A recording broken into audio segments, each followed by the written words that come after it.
வணக்கம். செல்வகுமாரின் மதிய வானிலை ஆய்வறிக்கை. அதிகாரப்பூர்வ வானிலை அறிக்கைக்கு இந்திய வானிலை ஆராய்ச்சித்துறை அறிக்கையை பார்க்கவும். 2025 அக்டோபர் 22 புதன்கிழமை மதிய ஆய்வறிக்கை. வங்கக்கடலில் உருவாகி தமிழ்நாட்டின் டெல்டா கரையோரம் நீடித்துக் கொண்டிருந்த தாழ்வு பகுதி கரை கடந்து வளிமண்டலத்தில் தாழ்வு பகுதியாகவே உள் மாவட்டங்கள் நோக்கி பயணித்து கர்நாடகா பகுதியை நோக்கி நகர்ந்து கொண்டிருக்கிறது. இப்பொழுது அது கர்நாடக எல்லையோர மாவட்ட பகுதிகளில் நீடித்துக் கொண்டிருக்கிறது. இதன் காரணமாக காற்று குவிதல் என்பது கிருஷ்ணகிரி, தருமபுரி, சேலம் மற்றும் திருவண்ணாமலை, திருப்பத்தூர், கள்ளக்குறிச்சி போன்ற மாவட்டங்களின் உள்பகுதி, கல்வராயன் மலைப்பகுதியை ஒட்டிய உள்பகுதியில் நல்ல மழைப்பொழிவை கொடுத்து வருகிறது. அதேபோல திருப்பூர், திண்டுக்கல் மாவட்டத்திலையும், கரூர் மற்றும் ஈரோடு மாவட்டத்திலையும் ஆங்காங்கே மழைப்பொழிவு தொடங்கியிருக்கு. கல்வராயன் மலைப்பகுதியை ஒட்டி உள்ள பாப்பிரெட்டிப்பட்டி, அரூர், பொம்மிடி போன்ற பகுதிகளில் கனமழை பொழிய வாய்ப்பு இருக்கு. ஏற்கனவே அரூர்ல பொழிய தொடங்கியிருக்கு. இந்த மழைப்பொழிவு அப்படியே ஊத்தங்கரை வரைக்கும், திருவண்ணாமலை மாவட்டத்தோட செங்கம், திருவண்ணாமலை மாவட்டத்தோட சாத்தனூர் அணைக்கட்டு பகுதி மற்றும் அதன் பகுதியில் எல்லாமே, திருவண்ணாமலை மேற்கு பகுதி, திருப்பத்தூர் மாவட்ட பகுதி, கள்ளக்குறிச்சி மாவட்ட பகுதி, கல்வராயன் மலைப்பகுதி, சேலம் மாவட்டத்தோட கல்வராயன் மலைப்பகுதி, தருமபுரி, கிருஷ்ணகிரி மாவட்ட பகுதியில் மழைப்பொழிவை கொடுத்து வருகிறது. இந்த நிகழ்வு வடக்கு நோக்கி நகரும் பொழுது இந்த மழை அந்த இடத்துல ஓயும், நிசப்தமாக இருக்கும், குறைந்த அடுத்த பகுதி. பிறகு அது அப்படியே கர்நாடக பகுதிக்கு போயிடும். போய் நாளை அரபிக்கடலில் இறங்கிடும். அரபிக்கடலில் இறங்கியதும் அங்கே ஏற்கனவே அரபிக்கடலில் உருவாகியிருக்கக்கூடிய காற்றழுத்த தாழ்வு மண்டலத்தோட ஒரு இணைப்பை பெற்று தன் பக்கம் ஈர்த்து ஒன்றிணைந்து தீவிரமடைந்து நீடிக்கும், விலகி போயிடாது. ஆனால் இந்த அரபிக்கடல் நிகழ்வு விலகிட்டுனா அவ்வளோதாங்க, தமிழ்நாடு தாங்காத மழையாக இருக்கும். ஏதோ ஒரு கட்டுப்பாட்டு அமைப்பாக தான் வச்சிருக்கு. அரபிக்கடல் நிகழ்வு எப்படி நமக்கு அதிக மழை பொழிவை தடுத்து கொண்டிருக்கிறதுன்னு ஏற்கனவே நேற்றைய அறிக்கையில் சொல்லியிருந்தேன். குளிர்காற்றை அது பக்கம் ஈர்த்து வச்சிருக்கு. குளிர்காற்று வெப்ப நீராவி வரக்கூடிய ஏற இடத்துல அதிகமாக வந்துச்சுன்னா கொட்டி எடுத்துடும் தரையேறும் பொழுதே. ஆக இந்த மழைப்பொழிவுக்கு குறைவிற்கு காரணம் அளவாக பெய்து கொண்டிருக்கிற, அதாவது இப்போ வரைக்கும் 82% கூடுதல் மழைப்பொழிவை கொடுத்திருக்கிற நிலையில் இன்னும் கூடுதல் பொழித்திருக்கணும். ஆனால் அது கட்டுப்படுத்தி வைத்திருப்பது காரணம் அரபிக்கடல் நிகழ்வு குளிர்காற்றை, குளிர்விக்கும் காற்றை தன் பக்கம் கட்டுப்படுத்தி வைத்திருக்கு. இல்லைன்னா இன்னும் அதிகம் மழை பொழிந்திருக்கும். 82%, 182% கூட போயிருக்கும் கூடுதலாக. அந்த அளவிற்கு மழைக்கு வாய்ப்பு இருந்தது. இப்போ இந்த நிலையில் இந்த நிகழ்வு உள்ளே போய் அரபிக்கடல் இறங்கும் வரைக்கும் கர்நாடக எல்லையோர மாவட்டங்கள், கர்நாடக பகுதி, அப்புறம் மேற்கு தொடர்ச்சி மலையிலிருந்து பாலக்காட்டு கணவாய், ஆரியங்காவு கணவாய், ஆரல்வாய் மொழி கணவாய் வழியாக காற்று வந்து மேற்கு தொடர்ச்சி மலை மாவட்டங்கள்லையும் மழை இருக்கும். அதே போல் உள் மாவட்டங்கள்லையும் ஆங்காங்கே மழை இருக்கும். எப்படின்னா தெற்கு திசையிலிருந்து காற்று வடக்கு நோக்கி போகும். நிகழ்வு எங்கே இருக்கோ அதுக்கு போகும். அது நிகழ்வோட கிழக்கு பக்கம் போய் சுழல தொடங்கும். அப்போது டெல்டா மாவட்டங்களிலிருந்து போகக்கூடியது வெப்பமடைந்து லேசாகி அந்த வளிமண்டல சுழற்சியில் போய் இணைந்து அங்கே போய் மழைப்பொழிவை கொடுக்கும். மிரட்டு மேகங்கள் படையெடுக்கும். திருச்சியிலேருந்து வடக்க போகும், டெல்டாவிலேருந்து வடக்க போகும், போய் அந்த நிகழ்வுக்கு போய் அங்கே போய் மழைப்பொழிவை கொடுக்கும்.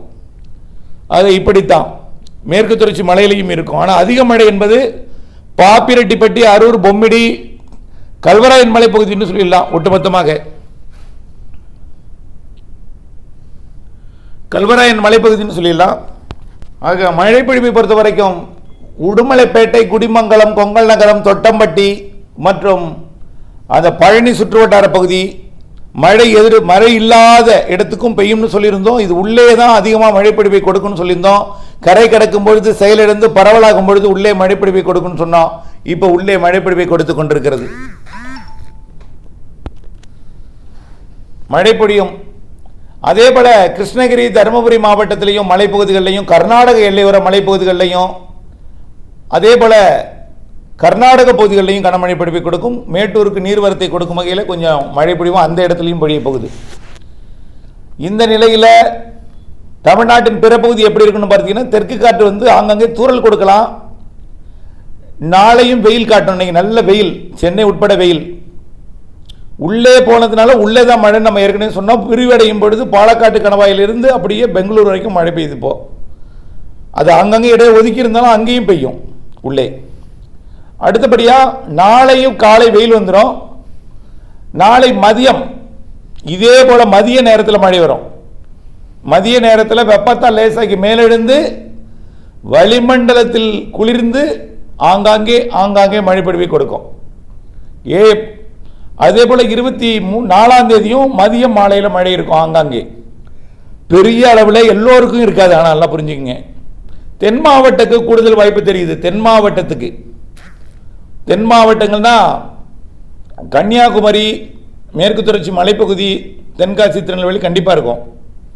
அப்புறம் உள்ளேயும் மதுரைக்கு தெற்கையும் ஆங்காங்கே இருக்கும்.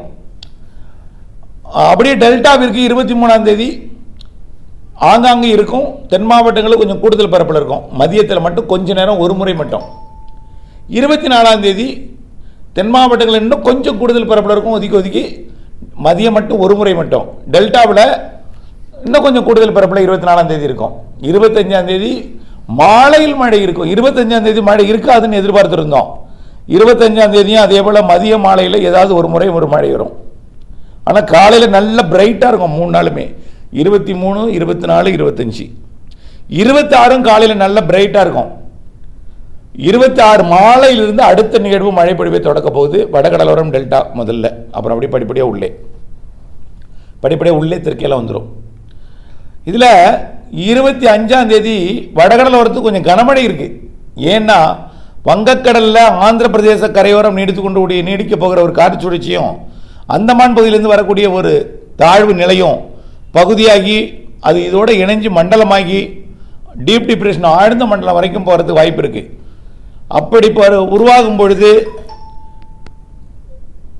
அதாவது வடமேற்கு திசையிலிருந்து காற்றை வடகடலோரம் வழியாக வங்கக்கடலுக்கு கொண்டு வரும் என்பதனால வெப்பச்சலன இடிமழை பிடிப்பு மாலையில் வட உள் மாவட்டங்கள் வடகடலோரத்தில் புதுச்சேரி, சென்னை இடையில் கண்டிப்பாக 25ஆம் தேதி மாலையில் மழை இருக்கும். 26 மாலையிலிருந்து அப்புறம் படிப்படியாக தீவிரம் அடைஞ்சிடும். அடுத்த நிகழ்வு வந்துடும். அப்புறம் தொடங்கியது முதல் மழை தான். 26 மாலையிலிருந்து 27, 28, 29, 30ஆம் தேதி வரைக்கும் அந்த மழை இருக்குது. அது தீவிரத்தை பொறுத்து, கடக்கும் இடத்தை பொறுத்து எவ்வளோ தீவிரம் இருக்குன்னு பார்க்கணும். சாதாரண தாழ்வு பகுதினா நாள் கூடுதலாக கொடுக்கும். மண்டலம்னா எங்கே கரை கிடக்குது அதை பொறுத்து இருக்கும். கரை கடந்தாலும் செயலிழந்து மழைப்பொழிவு கொடுக்க வாய்ப்பு இருக்குது. ஆகவே இப்படியெல்லாம் மழைப்பொழிவு மீண்டும் அடுத்த சுற்று 26ஆம் தேதி தொடங்க இருக்கிறது என்பதை நினைவுபடுத்த விரும்புகிறேன். இன்றைக்கு வரைக்கும் தமிழ்நாட்டில் மழைப்பொழிவு பார்த்தீங்கன்னா, பெய்ய வேண்டிய மழைப்பொழிவு 108.6 மில்லிமீட்டரு. இப்போ தமிழ்நாடு, புதுச்சேரி ரெண்டையும் சேர்த்து 108.6 மில்லிமீட்டரு. பெய்திருக்கிறது 198.2 மில்லிமீட்டரு. சராசரிக்கு 82% கூடுதல் மழை. 82% கூடுதல் மழை. ஆக மழைப்பொழிவு அப்படியே நாளைக்கு அப்படி இன்றைய பதிலும் கேட்டிங்கன்னா அப்படி இரட்டிப்பாயிடும். நாளைக்கெல்லாம் 100% கூடுதல் ஆகிடும். அப்போது டபுள் அப்படி ஆகிடும் நாளைக்கெல்லாம். அப்போது இப்போவே 45 சென்டிமீட்டர் மழை வடகிழக்கு பருவமழையில் கிடைக்கும். 45 இப்போவே 20 ஆகிட்டு. இப்போவே 20 ஆகிட்டுன்னு 25 சென்டிமீட்டர் தான் சராசரிக்கு. அப்போது இந்த 25 இன்னொரு 15 நாள்லேயே கிடைச்சிடும் போல இருக்குது. அது இன்னும் 15 நாள் கழிச்சு அப்புறம் எல்லாமே எக்ஸஸ் தான். கண்டிப்பாக மழைப்பொழிவு உபரியாக தான் இருக்கும். நிறைய மழை இருக்குது, எல்லா மாவட்டங்களுக்கும் இருக்குது. பெய்யாத இடங்கள் தான் இப்போ பொழிந்து வரும். இப்போ அங்கெல்லாம் நிம்மதி அடைந்திருப்பீர்கள், நம்பிக்கை வந்திருக்கும். இப்போ இடைவெளியை சொல்லியிருக்கோம்னா அந்த இடைவெளியை பயன்படுத்திங்க. முற்பகல் தான் இடைவெளி. 22 இன்னைக்கு இடைவெளியாக தான் இருக்குது. 23, 24, 25 முற்பகல் மட்டும் இடைவெளி. மதியம் மாலையில் ஏதாவது ஒரு முறை மழை கொடுக்கும். அது சென்னைக்கும் உட்பட எல்லா மாவட்டங்களுக்குமே ஒரு முறை மழை இருக்கும். சென்னைக்கு கண்டிப்பாக மாலையில் 25ஆம் தேதி மழைக்கான மழை இருக்குது. 26லேருந்து அடுத்த நிகழ்வு. இது அனைத்து மாவட்டங்களுக்கும் பொருந்தும். எல்லா மாவட்டங்களுக்கும். தென் மாவட்டங்களுக்கு கூடுதல் வாய்ப்பு. டெல்டா மாவட்டங்களுக்கு அடுத்த இடம். மேற்கு தொடர்ச்சி மலை மாவட்டங்களுக்கும் ஆங்காங்கே இருக்கும். அடுத்த நிகழ்வு இதை விட கூடுதல் மழை என்பதை உறுதிபட தெரிவிக்கிறேன். இதை விட கூடுதல் மழை 27லேருந்து வரக்கூடிய நிகழ்வு. நன்றி. இணைந்தே இருங்கள்.